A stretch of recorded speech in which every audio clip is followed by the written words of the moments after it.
El Ministerio Internacional Nueva Vida en Cristo presenta Momentos de Reflexión, un mensaje para su vida diaria, con el pastor Misael Ocampo Rivera. Bienvenidos.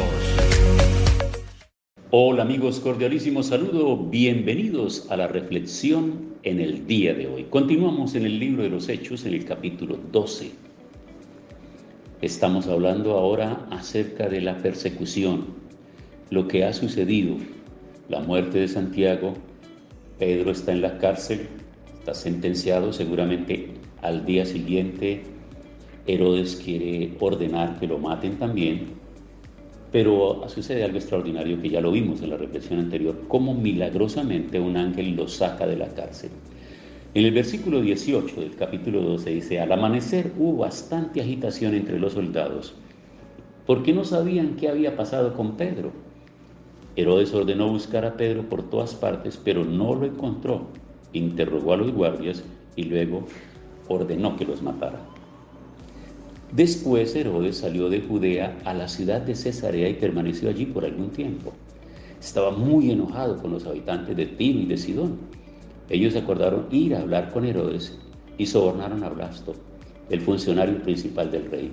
Trataban de hacer las paces porque su territorio era abastecido por el del rey. Ahora bien, Cesarea era una ciudad costera, capital administrativa del Imperio Romano en Judea. Y Tiro y Sidón eran ciudades situadas en la costa que tenían que alimentarse del trigo producido en Galilea, territorio gobernado por Herodes. Entonces ya entendemos por qué aparece la figura de que quieren, a través de Blasto, que lo sobornan, quieren hallar la gracia con el rey para que él permita que siga llegando a su territorio el abastecimiento del grano de trigo que ellos necesitan. Y sigue diciendo: un día acordado, Herodes decidió reunirse con ellos. Se puso su vestido real, se sentó en su trono y dio un discurso al pueblo. El pueblo gritaba: el que habla es un Dios, no un ser humano. Herodes no dio honra a Dios, por eso un ángel del Señor de inmediato hizo que se enfermara y murió destruido y consumido por los gusanos. El mensaje de Dios se difundió y cada vez llegaba más gente. Bernabé y Saulo volvieron a Antioquía después de terminar su trabajo y Juan Marcos los acompañaba. Recordemos que este capítulo está empezando y cuando empieza el capítulo nos está mencionando estos dos personajes. Esa es la razón por la cual eso viene desde el capítulo 11, viene mencionándose a esta fórmula misionera que es Bernabé y Saulo, que los enviaron a llevar presentes, a llevar ofrendas, a llevar donaciones a las personas que estaban en gran calamidad por allá en Judea. Ahora aparecen en esta otra parte, ya después de este episodio tremendo, cuando Herodes se traslada hacia esas ciudades costeras muy enojado con ellos y seguramente los tiene amenazados que no les va a vender más trigo. Pero el pueblo quiere que haya las paces, entonces por eso dice que sobornaron a Blasto, que era un principal del rey, para que hablara con él, seguramente para que le hiciera lobby y pudiera hacerse las paces. De manera que Herodes acepta entonces ahora de buena manera, se viste realmente, se pone sus ropas reales y sale al balcón a hablar.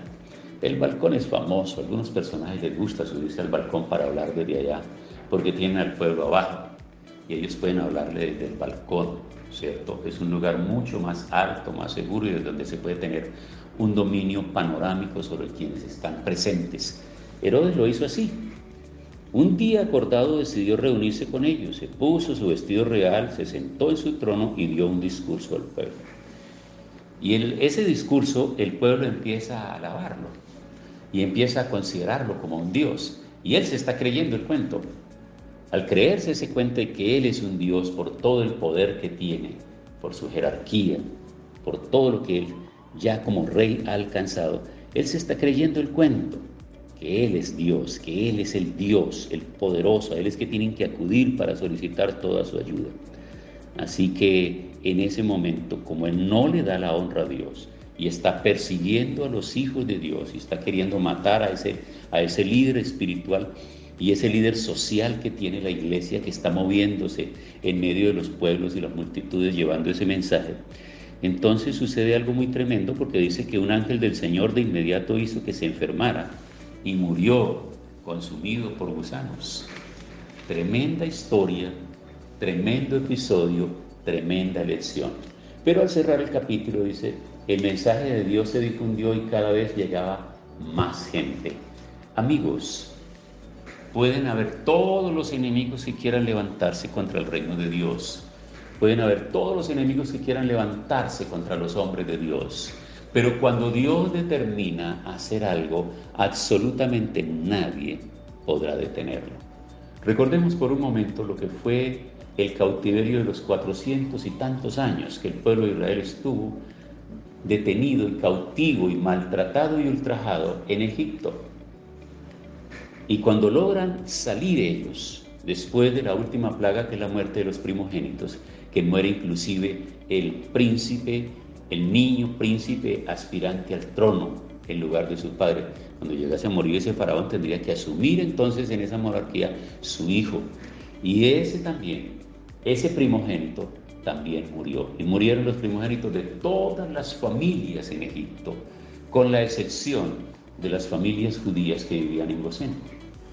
Allí había una señal de sangre puesta en el dintel de la puerta, así que cuando el ángel de la muerte pasa, revisa por todos los lugares, cuando va pasando revista todos esos lugares y ve la sangre que está marcada en el dintel de la puerta, esos primogénitos no mueren, pero todos los demás murieron, porque esa es la medida que se tiene que tomar para que el corazón del faraón se ablande y deje salir al pueblo. Pero el pueblo sale. Efectivamente, ya él decide que el pueblo salga, pero luego va a pensar, ¿y quién va a trabajar ahora haciendo el ladrillo que necesitamos para las construcciones? Entonces otra vez alista sus caballos y sus ejércitos y se van para capturar o recapturar otra vez al pueblo y traerlo otra vez como esclavos. El pueblo está en una situación muy dura y muy difícil. Los que han leído la historia bíblica saben perfectamente. Está el pueblo, está el ejército del faraón que viene en su caballería avanzando hacia ellos velozmente y al frente tienen el mar. Así que no hay opción. Físicamente, literalmente, no hay opción. Y es ahí cuando Moisés clama a Dios y el Señor le dice, ¿qué tienes en tu mano? Y es la vara del poder y la autoridad que ha recibido de Dios, así que golpea el mar y el mar se abre. Tú puedes creer lo que tú quieras, tú puedes filosofar sobre eso si quieres y decir cualquier cantidad de cosas porque las hemos oído. Hemos oído explicaciones, incluso por teólogos, que llegan a afirmar que no, lo que sucede es que en esa parte del mar era muy bajito, así que el agua llegaba solamente hasta la rodilla, podían pasar. Bueno, esa primera parte es como para ponerle a entender e imaginarnos el pueblo de Israel, que ahora el pueblo de Israel va a pasar con el agua a la rodilla. Vamos a decir que esa media mentira, vamos a ir como tratando de encontrarle forma. Pero ahora dígame usted, amigo, explíqueme cómo se van a ahogar los carros, los caballos, los jinetes y los guerreros con el agua a la rodilla. ¿Hay alguna explicación humana a eso? ¿Podrías entenderlo? O sea, la primera parte de la explicación, que ese milagro no es así como se presenta, que las aguas se amurallaron al lado y lado y que quedó el terreno seco para que pasara el pueblo, que eso no es así, que eso es de gente ignorante, que no tiene pues una capacidad de reflexión, que no tiene un coeficiente bien desarrollado, que eso es para gente que crecieron, que se quedaron con mentes infantiles. Pues esa primera explicación de que el agua era la rodilla y pudieron pasar, vamos a decir, bueno, podría ser hasta viable, ¿verdad? Pero la segunda, y que los ejércitos y que todos esos caballos y que todos esos carros entonces se ahogaron con el agua a la rodilla, bueno, ahí sí yo creo que la mente infantil está puesta en otras personas, no precisamente en aquellos que tienen fe para creer en lo sobrenatural. De manera que la obra de Dios es extraordinaria. Y ahora Bernabé y Saulo vuelven a Antioquía para terminar su trabajo.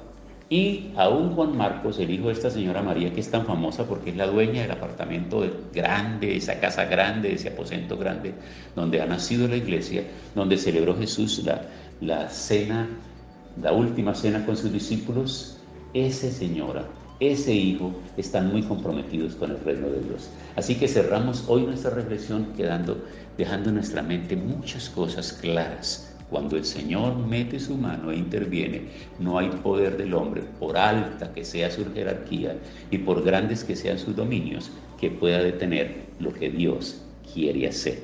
Oremos, Señor, muchas gracias. Estamos en tus manos. Conoce nuestras peticiones, conoce nuestras luchas, conoce nuestros anhelos y nuestros deseos. Y esperamos que extiendas tu mano poderosa para abrir camino frente a cada desafío nuestro. En el nombre de Jesús. Amén. Hemos disfrutado de un gran momento de reflexión con el pastor Misael Ocampo Rivera. Un mensaje lleno de amor, esperanza y felicidad para tu vida. Los invitamos a compartir este mensaje con sus amistades y en sus redes sociales. Búsquenos en YouTube y Facebook como Ministerio Internacional Nueva Vida en Cristo y en Instagram como @MinInternacional Nueva Vida. Momentos de reflexión.